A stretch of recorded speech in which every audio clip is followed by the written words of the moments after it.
IPO market की बात की आपके हिसाब से जो आईपीओ मार्केट में जिस तरीके की डिमांड आ रही है, कहीं ना कहीं इस प्राइमरी मार्केट में कुछ बबल है या फिर ये part and parcel of the game? दो बातें हो रही है। कुछ तो बबल मार्केट का स्वभाव है, बन जाता है, कई कारणों से बन जाता है।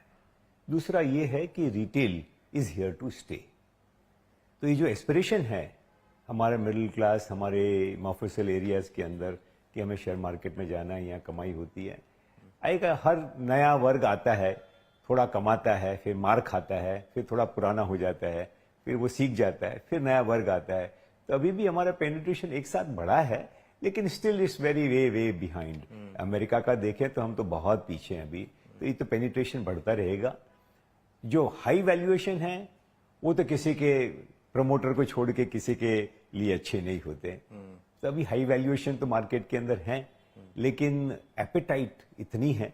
कुछ लोग ये मानते हैं कि यहाँ का रिटेल मार्केट तो अगले 25 साल 30 साल तक चलेगा। ओके। क्योंकि कई सैकड़ों साल बाद एवरेज आदमी के जेब में अब पैसा आ रहा है। ये यूबीआई की भी बड़ी मदद है, फ्री फूड की भी मदद है, और सरकार ज्यादा ये डीबीटी की वजह से उनको वो फायदा पहुंच रहा है। तो वल्लभ जी, फिर इन दैट केस सिंस आपने बोला कि retail is here to stay और रिटेल काफी पैसा डाल रहा है इस मार्केट में, इनफैक्ट सबसे ज्यादा इस मार्केट में अगर पैसा आया तो वो रिटेल का ही आया है। तो और रिटेल थोड़ा पिछले 4 साल में शायद थोड़ा स्वे हो गया होगा, क्योंकि पिछले 4 साल में मार्केट ने बहुत शानदार रिटर्न्स दिए हैं और उन्होंने शायद बेयर मार्केट देखी नहीं है।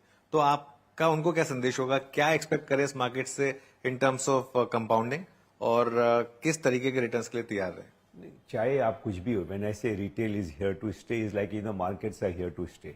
91 में तो वो भी बिलीफ लोगों को नहीं होता था, क्योंकि थोड़ा बीच में साल 1.5 साल पीरियड खराब आया तो लोग मार्केट को राइट ऑफ करने लग गए थे। तो ये रिटेल के लिए भी परीक्षा होगी, कहीं ना कहीं करेक्शन आएंगे, कुछ गलत कंपनियां भी, गलत वैल्यूएशन भी हुए। तो आपको हमेशा ही मार्केट तो इन्वेस्टर के इन्वेस्टमेंट ज्ञान से ही आप उसमें सुरक्षित रह सकते हो।